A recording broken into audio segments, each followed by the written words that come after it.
Hello, everyone. Thank you for having me here today. It's exciting to travel all the way from California to visit you and share some perspectives about my research and a view that I have of the vision of uniting very different worlds, the worlds of technology and video games and medicine. So hopefully you'll appreciate some of the perspectives I have. Before I dive into exactly what that vision is, I always find it helpful to sort of give a high-level perspective of what the ultimate goal is. And so I look at a challenge that we face as a community and a global community, one that many individuals, companies, universities, hospitals are working on trying to accomplish. And that's to improve cognitive abilities in individuals who are healthy, where it really forms a cornerstone of what we think of as education, or should think of as education, and from the health perspective for those that are cognitively impaired. When you think about people that are cognitively impaired and you view cognition very broadly, including things like attention, and memory, and perception, emotional regulation, then improving cognition is really the entire basis of the mental health care system, right? Across the full spectrum of psychiatric and neurological diseases, we want to improve how our brains process information and improve cognition. So this is the goal. Now, the first part, before we turn on to what we could do about it, I want to take a couple minutes and tell you that I think that our current approach of improving cognition is not sufficient. As a matter of fact, I'd say it's quite deficient. So let's start with an example, a case study of a type of patient that I see as a physician from that side of my life. And that's an older adult, let's say someone in their 60s, who is troubled by changes in how their thinking has sort of evolved over their later years. So they're forgetting things, they're having trouble focusing their attention when they need to, and it reaches a level that concerns them, or maybe it concerns their spouse enough that they wind up presenting to a neurologist or a psychiatrist, or maybe even a general practitioner. And even at the very best places, we have multiple problems or deficiencies in how we deal with this type of patient. The first problem is that we're unlikely to get a very detailed characterization of what's going on in this person's brain that's accounting for their behavioral impairment, right? So we have decades of work now with functional imaging, very sophisticated methodology to understand how the brain works. But what we have not done is bridge that world with the clinical world. So a patient comes in with a complaint of having problems with their memory or attention. We're unlikely to know exactly what's going on in that person's brain that's accounting for that behavior. We don't do the detailed functional imaging studies to make that connection, and only rarely do we do the type of deep cognitive assessment that we require. So that's the first problem. We don't have very effective means of characterizing in a deep way what's occurring. The second problem is that even if we don't know what's going on, that doesn't prevent us from treating in some way, usually with one of these, a pill. Now, there's nothing wrong with molecular approaches to improving cognition. The problem is that we do not yet have very targeted interventions in the form of drugs and pharmaceuticals to affect the brain, right? So we have medications that act over a broad host of systems. Hopefully they're focused on a single neurotransmitter system. But even under those situations, they're not impacting the basic computational unit of the brain, which is the neural network. Therefore, we have to increase drugs to very high doses to get effects, and we wind up getting side effects. And a lot of what neurologists and psychiatrists do is to treat those very side effects that are caused by the treatments that we're giving. So that's another major problem. Another problem is that this is a non-personalized system. So the prescriptive advice that we give as physicians is based on population data, not accounting for all the heterogeneity and individual differences in that population. And so we are unlikely to give a dosage or a prescription plan that's appropriate to this person, just because we do not validate and test our interventions, our therapeutics in that manner. The other problem, the fourth, is that we have a very unimodal approach, meaning that many physicians will treat with a single drug even though we know that the brain is way too complicated right now to impact in a meaningful and sustainable way with a single modality. We don't think about the brain multimodally enough, right? We have a very siloed approach to treatment. Even things we know are good for brain health, like physical fitness and stress management, are often not put in a prescription plan along with a medication to boost cognition. And what I think might be the biggest problem is that we have what I'm going to refer to as an open loop system right now. And it's easiest to describe what that is by first talking about a closed loop. So what a closed loop means is that you intervene in some way. And after you intervene, hopefully with as little time as possible, you record the impact. Based on that data, you then modify your intervention and reapply. And this is a closed loop system that is the most effective way to change anything, whether it be a physical or a biological system, is this closed loop dynamics. That is the opposite, essentially, of what we do right now. So we give a medication, a patient takes it home. It already has all of these deficits in it. And then, basically using subjective impressions of how that medication is having positive and negative effects, they record that, usually just in their minds over months, only to report back to the doctor, give that subjective account. And then a non-empirically based decision is made to increase or decrease the dose, to begin yet another very loose, open cycle, not having that tight closed loop that we know is necessary to really change the brain. And so I would say that our current approach is just not good enough. Now I hope that we come up with medications and molecular approaches to cure things like Alzheimer's disease. But until that day comes, we need to correct these deficiencies in our current approach. And that's what I'm going to talk to you about today. So that's sort of what I wanted to do to set the stage of where I think we need to have an approach that's targeted, personalized, multimodal, and closed loop, if not to replace our current system, at least to act in parallel with it, to boost it up, hopefully allowing us to decrease dosages, minimize side effects, and have an overall more positive experience for our patients. So how do we go about this new approach? What I'm going to do over the rest of our time is take you through a three-step approach that we've been working on in our lab to have all of those weaknesses corrected. And I will show you what we've done, but a lot of this will not already be done. It'll be a view to tomorrow and things that we've already started working on. So the first step is to identify the target. So I'm going to switch back and forth between a very broad view of how you might do this in general, and then what we're doing specifically in our lab. So in our lab, the target that we're interested in is this property of our brain, this set of abilities that we call cognitive control. Cognitive control are the abilities that allow us to interact in a complex world based on our goals. And we look at this as a triad of abilities. That would be attention, the ability to focus your cognitive resources and sustain it over time, working memory, how you do that when a stimulus in the environment is no longer present, so it has to be held in mind. And then, what do you do when you have more than one goal at a time? How do you either switch between them or manage them at the same time, something we call multitasking.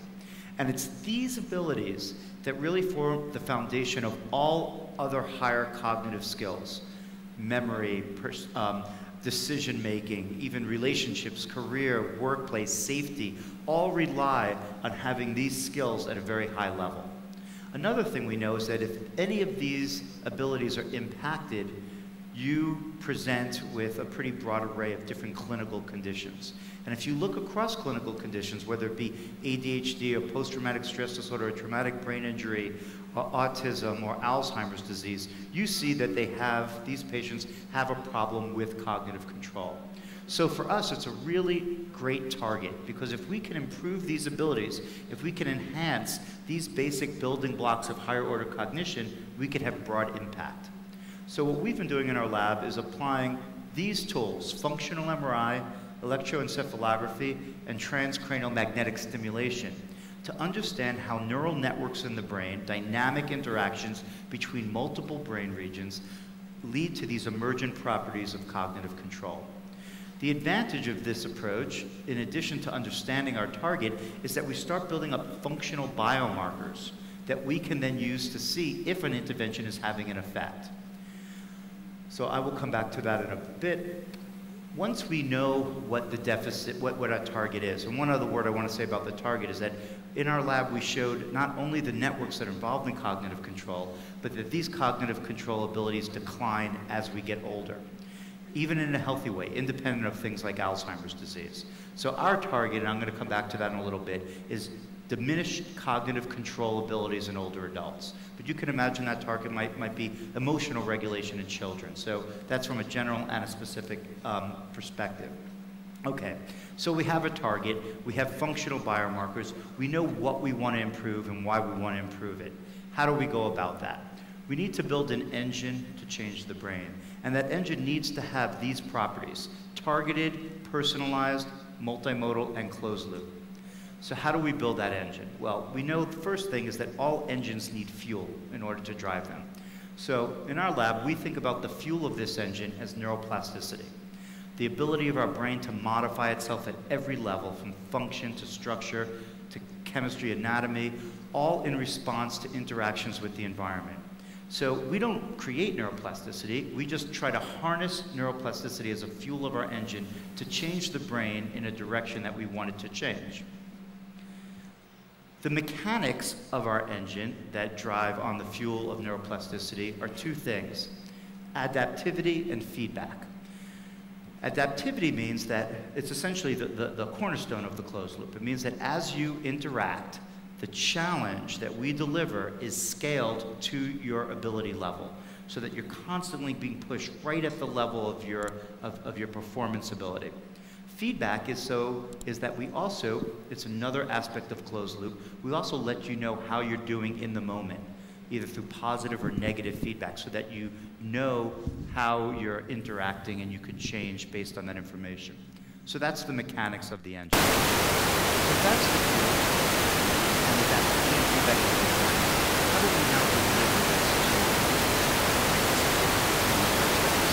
we do that in video games. So video games, as I'm sure you're aware, is a massive global source of interactive media. It's probably one of the biggest in the world, in the US, bigger than the film, and the institutions put together. The average age of the gamer is rapidly approaching 4 years old, and not just young gamers like myself who are older, but gamers that are targeted for different populations now. There's pretty much balance, male and female, across the world, playing games. And so the question is, can we use the mechanics of adaptivity and feedback, build it into a video game engine such that it's engaging, it's immersive, it's fun, people play it for a long time, high level of compliance, to create this engine and change the brain? And a little bit more details of how this would work would be like this. An event takes place in your brain during gameplay, and that leads to a certain behavior. The game detects that behavior in real time, tracking you from second to second, and uses that data to then feedback a different environment, which would be adaptivity, or a different reward cycle, which would be also part of the closed loop. And so we could create a very powerful closed loop with games to hopefully have the brain respond through its plasticity and change itself. That's the fundamental idea. So let me start by giving you an example of this from our own research. And that's to enhance cognitive control in healthy older adults, which I already described to you are deficient in this ability. So here's our hypothesis that we're addressed. So this is an experiment that we started, I guess, over 7 years ago now. And I'm going to put together everything that I showed you. So we know that these abilities are deficient. So our hypothesis is that we can build a game with adaptivity and feedback as part of the engine and challenge goal management, which is multitasking. Could we see improvements in other cognitive control abilities of attention and working memory? And this is built on the concept that although these aspects of cognitive control are independent to some degree, they're also related to each other through a common underlying neural mechanism, which is the prefrontal cortex and its network connections with the rest of the brain. We see that as a common pathway. So that's our hypothesis here. Can we do that using video games and adaptivity and feedback as part of the game mechanics? So in order to do that, I reached out to friends of mine that work in the video game world. This is George Lucas's company, LucasArts. also in San Francisco. And I had an idea for a game that we call NeuroRacer to challenge our older adults in goal management, multitasking, to see if we could find benefits in other aspects of cognitive control. This is how NeuroRacer works. You are traveling on a road with a joystick, trying to keep your car on a road going left, right, up, or down, depending on how the road moves. And then you have to respond as rapidly and accurately to target signs, like a green circle, but not a red square or a green pentagon, which is actually pretty hard not to press the button to. So what's going on here is that there are two adaptive closed loops happening at the same time. The driving task is a closed loop, meaning that as you get better at driving, the road goes faster and faster, and you get feedback of whether or not you're on or off the road. So adaptivity and feedback. Then we have the sign task. As you respond to the signs rapidly and accurately, your time window that you have to make that correct response gets smaller and smaller and smaller as you get faster. Then what we do, so you have these two adaptive loops going at the same time. Now, if you were to play this, you would probably try to trade off between these tasks. It's very hard to do both of them at the same time. How we prevent you from doing that is that we just use a feedback loop to couple between these two tasks, meaning that in order to level up in the game, and everyone wants to level up, even the 80-year-olds in our experiment want to level up in the game. In order to level up, both tasks have to be better on the current trial than they were in the previous one. And so that's just an example of how we use feedback and adaptivity in the game to drive your brain to do what we want it to do, which is to multitask in this environment, which is very challenging. And so let me show you some of the data from this experiment. The first thing that we wanted to do is show that we can use the video game both as a cognitive and a neural diagnostic to understand performance across the lifespan and what's happening in the brain. So what you're looking at here in this figure is multitasking performance from 20-year-olds all the way up to 80, using the game as a diagnostic tool to assess this. Now, this is the index over here. 0% over here means that you do that sign task, responding rapidly and accurately to the sign, as well when you do it alone as when you also drive at the same time. And then this is the percentage drop that you suffer, the cost you pay by multitasking.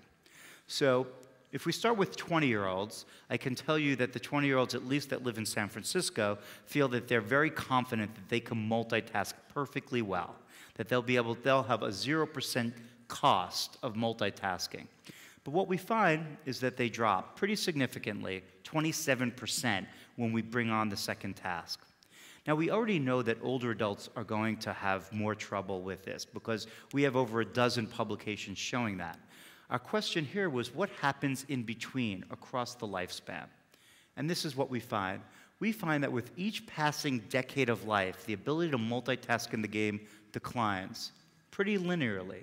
Actually, the biggest difference between two adjacent decades are between 20-year-olds and 30-year-olds. So this is a drop to 63%. The next thing we did is that we had our participants play the game, except they didn't just play it where we're looking at their behavior. They played it while we were recording neural activity with a 64-channel EEG cap.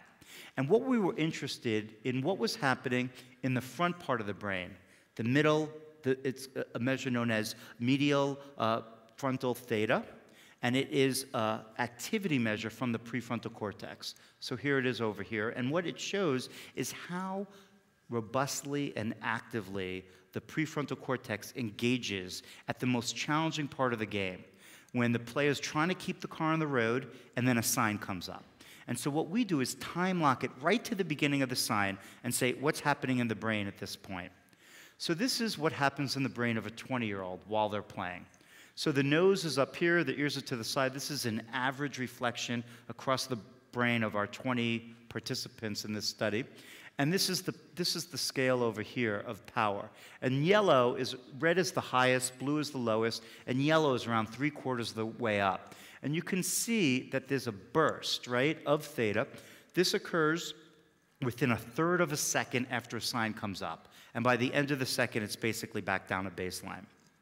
So that's what happens in a 20-year-old. We get this nice burst right in the frontal cortex of the prefrontal cortex engaging, because while they're driving the car, all of a sudden they have to make a second decision, and this demands a lot of cognitive control. Let's take a look at what happens to 7-year-olds. This is what we see. So there's a burst there, but it's definitely diminished, really not getting out of the level of green, which is only halfway up the scale. So just like the behavior, we could use the video game as a very sensitive indicator of how the brain is changing in a dynamic way between younger and older adults. Okay, let's move on to the next part of the experiment. What happens when we take this video game and we give it to our older adults and have them take it home and play it adaptively over the course of a month?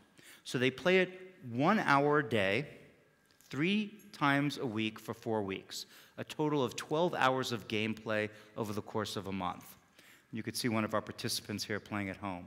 So we bring another group in, we replicate this same finding that they're deficient at around the level of 65%. They play for a month, we bring them back into the lab, and we see what happens to their ability to multitask on the game, and what happens to their brain activity during that act of multitasking. And this is what we find. So we find a really, really impressive improvement in their ability to play the game. Their ability to multitask actually exceeds the level of the 20-year-olds who played it on a single visit. And we see a really pronounced, robust increase in the activation of their prefrontal cortex using this EEG measure. And not just how the magnitude, but also how rapidly, as well as the network between the prefrontal cortex and the rest of the brain improves. And remember, this is all within 1/3 of a second after a sign comes up. So it's not really a strategic change, it's a plastic response of their brain after training. We also find that if we look 6 months later, so they haven't played the game at all, that we see that their ability to multitask in the game is preserved. So here's a real nice example of using a video game with adaptivity and feedback for a known deficit in this population to improve their ability to multitask and change their brain function during that process. Another finding in this study was that our hypothesis was shown to be correct.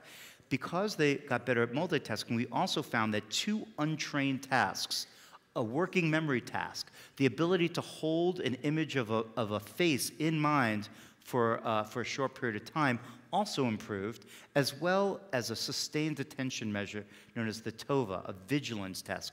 Both of these are very different than what they trained on. We also had 2 control groups, and I'm not showing you every piece of data here, but what we found was that in the control group that did nothing and just waited the whole month in between, that there was no practice effects in any of these measures.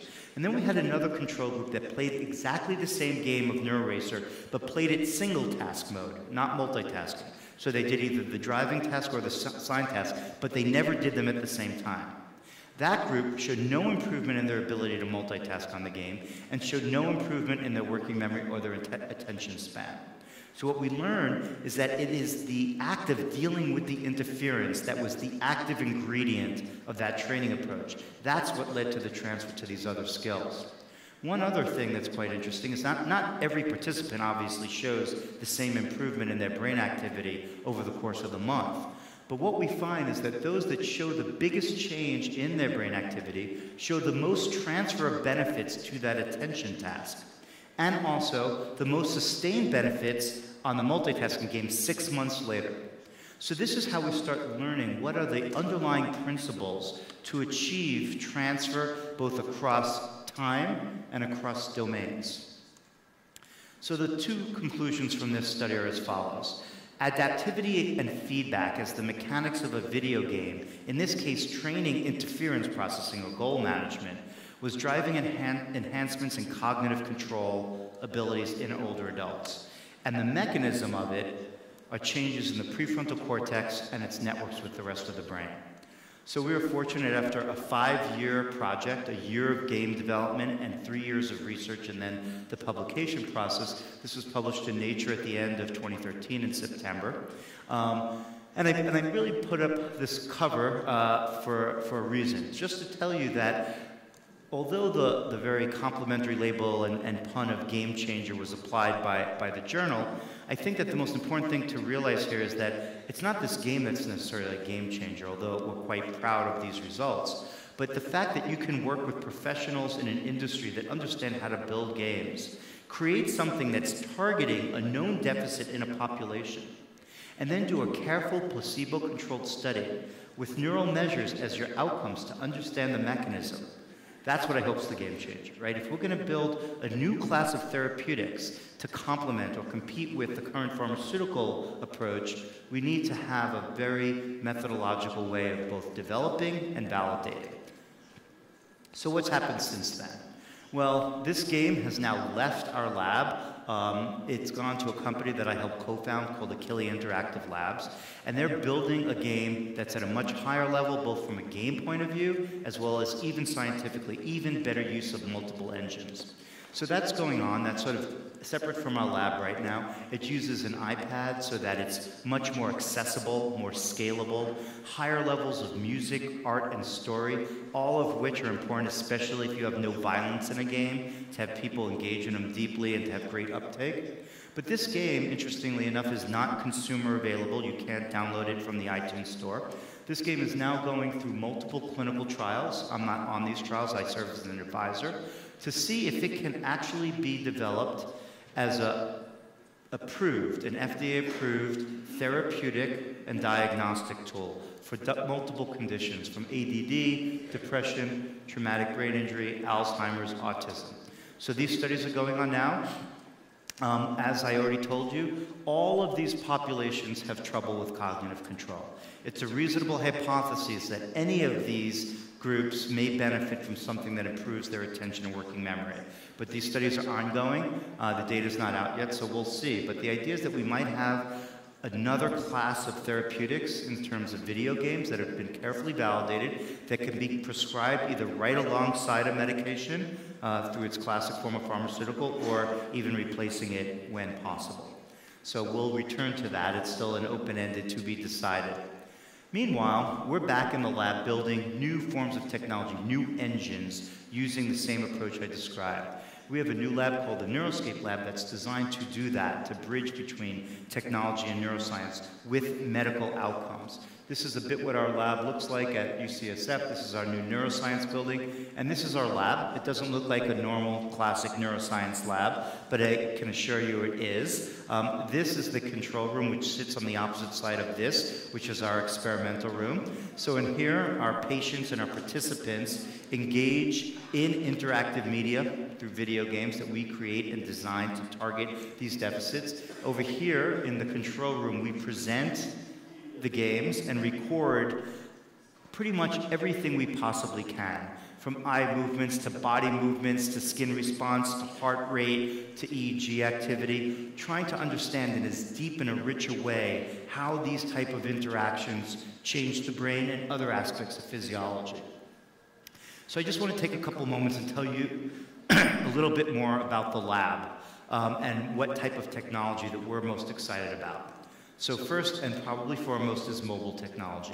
The idea that we're going to create things that do not live in a laboratory, but actually go out into the world and impact people's lives is of primary importance to us. And mobile technology is the most accessible thing that we can imagine, not just through software delivery, not just through devices like phones or tablets, which are really easy ways to deliver video games as a therapeutic, but also other types of hardware that record either skin response or heart rate or sleep monitoring through watches, or like devices such as this that record EEG activity, where you could put a cap on at home, record your own brain activity. All of this data can be sent to the cloud and communicated to our lab. So we're trying to build all of that methodology so that we essentially take our lab and move it out into people's homes, so we could study a much larger number of people and really approach what's very global of an issue.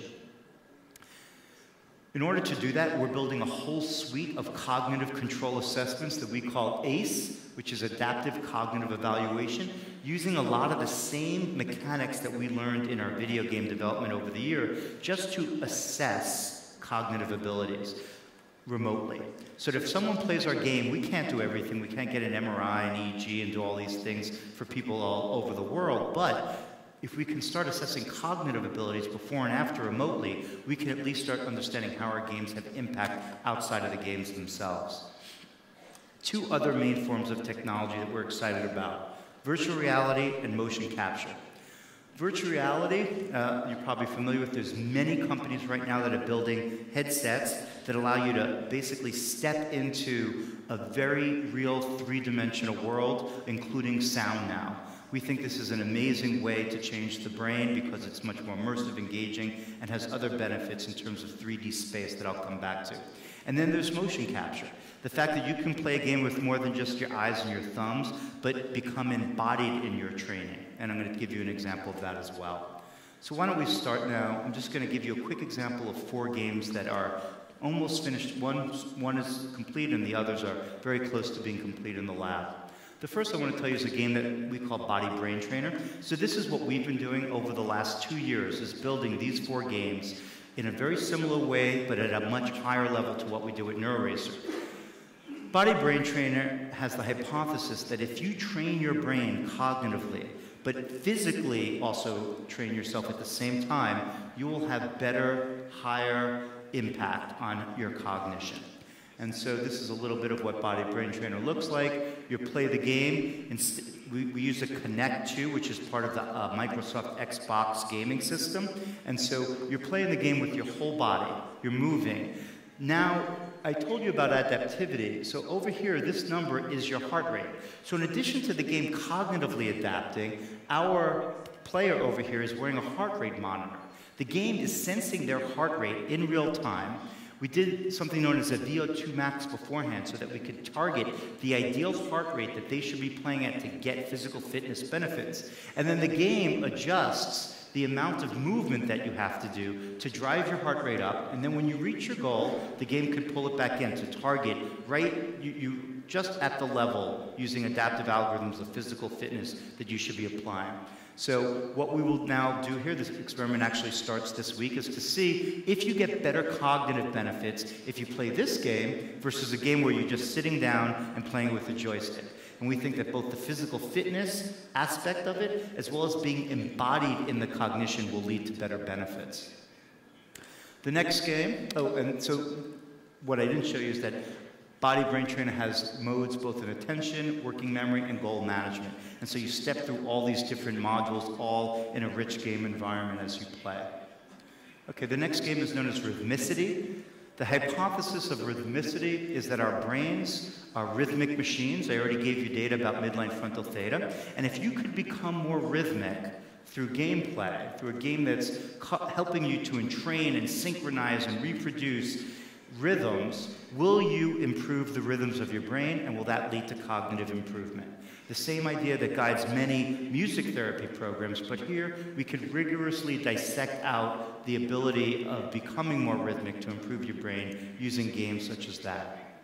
Virtual Attention is our virtual reality game. You can see here this is a 64-channel EEG cap along with an Oculus Rift, which is a virtual reality headset. And we have a good relationship with that company to try to create a virtual world that teaches you not how to focus your attention, but how to expand your attention more broadly. The type of skill that you use when you drive a car and need to focus on the road, but also keep sensitivity if something steps into your focus. And so this game is the earliest game that we're developing right now. We're actually working with a big game developer company called Zynga to create this. So this one is due halfway through this year. And the last game I want to tell you is a game that's built on the principles of concentrative meditation. So focus on your breath, resisting mind wandering, and built into a mobile platform so that you could play it on a tablet. Again, development with Zynga. And a meditation leader known as Jack Hornfield, who worked with us in building a lot of the basic algorithms in the game. And so you could see it being played right here. This game is now all complete and also ready to begin study to determine if this very ancient practice, when built into a game with adaptivity and feedback algorithms, can act to improve how you regulate your internal distraction. So that's a quick preview of what we've been up to in the meanwhile since our Nature paper. So we have 4 games, all developed targeting different aspects of cognitive control, of basic brain information processing systems. Starting this week, we begin extensive studies to understand how these games change your brain, your cognition, your stress, your sleep, in very deep lab studies. But the biggest impact is not going to happen this year because these games in themselves, I don't think are going to change the brain to the level we want to, but rather, what I call neuro-CrossFit training is that they will interact with each other, and one day we'll have all of these games played at different times by the same person, all working together. It's going to take us a while to get there. In the meanwhile, I plan on playing all these games over the course of this year as my own type of self-experimentation. And while we don't know what happens, I have to tell you I have very high expectations. So we'll see how all of these games might work together to help each other. For example, how about if you play MetaTrain before you do Body Brain Trainer? Would that put you in a more receptive state to learn? So these are the type of interactions that we're going to be studying as we move forward. All right, I just want to conclude with the most forward-thinking part of the lab. What I just showed you is sort of the routine part, but we do have this aspect, the third step of enhancing the effects. How do we do that, and what do I mean? Well, video games work, not through magic, it's because they activate neural networks. So they have that specificity that we're missing right now from our molecular approach. They also have the ability to have these very, very fine-grained adaptive and feedback closed loops. But we think that we could bring on two other tools, neurofeedback and neuromodulation, to boost the effects way beyond what we see with the game in the way that we've been doing right now. So in order to do that, the first thing we need is to have real-time brain data in order to guide our closed-loop algorithms. How do we accomplish that? So we have, oops, I think I went back there. All right. We have a new technology that we've been working on with collaborators from UCSD known as the glass brain, and if you Google it, you'll see tons of details about it if you're interested in that. But essentially what it is a combination of structural MRI images, which is this blue outer cortex and these golden fibers through DTI, that we could then overlay on high-density 64-channel wireless EEG data, where each of these frequencies are being displayed in different colors. And within just a couple hundred milliseconds, we're doing things like artifact correction, source localization, effective connectivity through Granger causality, and we bring all of this data into the Unity game engine that we use for our other game development, and we have this beautiful way of just navigating through a functioning human brain in real time. So this is really still a very early project. It's I would say it's largely a proof of concept that we can use two tools that are very high level to start seeing brain activity in real time. So where do we go from there? Let's put this all together. How do we use this data to create a higher level of closed loop? 2015, right now, when someone comes in with an attention problem, largely what they get are one of these, which has the problem that it activates the entire brain, and as I said, since it's blunt, it leads to a series of side effects in addition to the effects we're looking for. What we hope, even over the next 5 years, that we can at least reduce the doses, decreasing the side effects, and then use a video game that's targeting these systems to activate neural networks and lead to effects that we're looking for. Then take the EEG data from something like the glass brain, feed that into the game algorithm. So essentially the game knows where the deficits are in the neural processes and then can adapt the game in response to that and reward when that's changing and improving to potentiate this circuit. We can also take EEG data and put it into a stimulator to do brain stimulation, either direct current or alternating current stimulation. So we have shown that if you stimulate the brain at different frequencies, you could potentiate the underlying rhythms of the brain and even increase the plasticity of these systems. So this is a way that you could bring in the EEG data and create two other closed loops. And so what we're looking at here, eventually, is an approach that's targeted to multiple brain networks, personalized, not just to the individual, but how that person is changing in time. Multimodal, acting on multiple systems, and a series of closed loops acting in parallel. And so, to conclude, what we hope to see over the next 10 years are multiple clinical applications of this through collaborations with colleagues. And I'm not saying that this is a cure to Alzheimer's disease, but we do think it's a way of changing the brain and making it stronger so that it can resist the functional consequences of a disease process like the ones you're looking at here. And then the last thing, and the newest thing we're looking on, is how to use the same approach, these same tools, to also improve the brain of healthy people, to be a new educational tool. And with that, I want to thank you for your attention.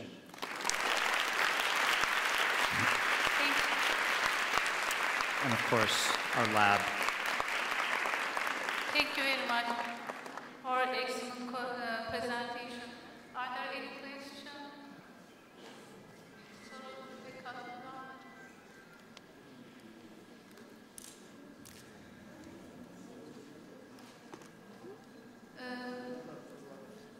Is there a mic? Sorudan önce paralel oturumlar saat 3'te başlayıp bunun anons edilmesi istendi. Dikkatinizi tutacağım. Buyurun. So we all know that the games could be very addictive. So if in the future, when the systems work very fine, whatever, if we see the 70 or 60 years old guys just playing 5-6 hours game in their home and not socialize with the other people, is that a possible side effect of this? And how you can try to prevent this? Yeah, it's a great question. So as you think about new tools, new therapeutic modalities like video games, the responsible approach is to acknowledge that there could be side effects. As a matter of fact, pretty much everything that has positive effects has some form of side effect, right? It's sort of the yin-yang that everything seems to operate on. And so what might be some of the side effects of video games? And we spent a lot of time thinking about that. One of them, which you mentioned, is addiction, right? So although pure, real, true game addiction is rare, it does happen. And certainly, even if it doesn't reach that level of true addiction, it does sometimes reach levels that have a negative impact on people's lives because you're playing games all the time. I think it's a really important thing to consider. There are certain things that we can do to help with that. For example, we could use the software itself as a powerful tool of control. So right now, we're doing a multi-center trial on kids with ADD playing EVO, which is the derivative of NeuroRacer. And how it works is that they play it for 20 minutes a day, 5 days a week. After the 20 minutes, the game closes down. They can't activate the game until 24 hours pass, so that they're playing it only once a day. So now we do that just to control so that everyone gets the same dose in an experiment. But you can imagine that you could work out a prescription plan where the game controls when you play it. Remember, someone could easily monitor your gameplay as well, and we do that all the time. So in some ways, games are much more controllable than pharmaceuticals and also easier to monitor in terms of compliance. So I think it's a really good point. It's something we take seriously, and we think that it should be delivered in dosages and not continuously every minute of your life. Thank you so much.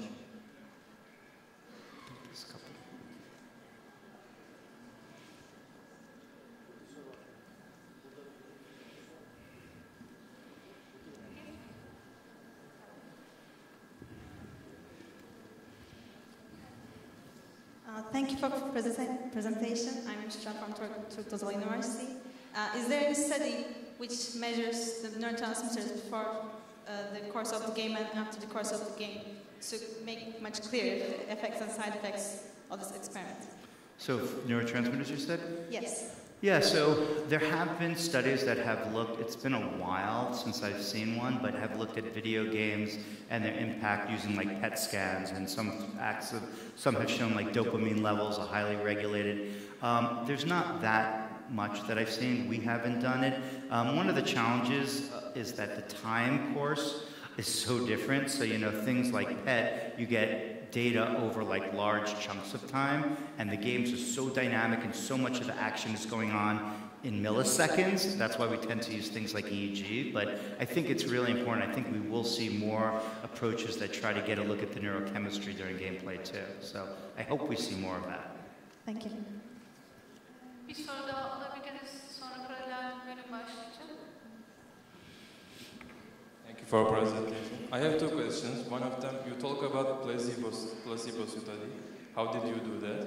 And the second one, have you ever checked popular other video games like Crysis and Watch Dogs, like these games? How they affect the brain? Do you know? Sure. Okay. So you asked about placebo and you asked about commercial video games, correct? Yes. So placebo is challenging. So in NeuroRacer, we had a great placebo because we had a group that basically played exactly the same game, but only played the tasks separate, right? So there, you know, as a matter of fact, we didn't know for sure which was going to have more effects. We thought some might have effects in one skills and the other game might be better for others. So the way we do our placebo control, actually, now, and we're working on this, even emails with my lab as of this morning, what we do is we have groups of people sample other games, not knowing about the other group, and then we do expectancy testing. So this is a very high level of finding a placebo group, because basically what you want to control for in placebo is the expectations. It's really easy to do when you take a pill and you don't know if it's the drug or if it's a sugar pill. But it's harder to do when you have a behavioral intervention like a video game. But if you have a group of people that say, if I played this game and then they rate their level of improvement across all of the measures that you use as an outcome, and it's equal across this group that's looking at the control game and this group that's looking at your training game, we believe we have a placebo control. So that's how we figure out what game our placebo group plays. In terms of consumer games and commercial games, there actually is a fairly large literature on first-person shooter games. So less on strategy games. I don't know if there's much at all in games like Minecraft and sandbox games like that, but first-person shooters, so action video games, has a pretty large literature showing that young people that play them show incredible higher levels of cognitive control abilities compared to people that don't play them when you test them in the lab. And if you take naive people that don't play these games and have them play them and compare them to people that play Tetris or other games, more casual games, you also see that these games have a very specific ability to improve cognitive control. And there's neural data out there. A lot of this work was done by a colleague of mine. We actually gave a talk together last week. Her name is Daphne Bevelet. She's in Switzerland now. And you could read all about her work online, and there's a lot of it. So consumer games seem to have an impact too. My view is that if we could build games that don't have violence in them and target as opposed to sort of have their impact essentially by accident, right? Because they're only trying to be entertainment. I think that we'll have a higher level of impact, but the head-to-head comparisons have not been done. Thank you very much. Doktor Gazzaley'e plaketini vermek üzere Profesör Doktor Şener Tane Bey'i davet etmek istiyorum. Buyurun hocam. Thank you.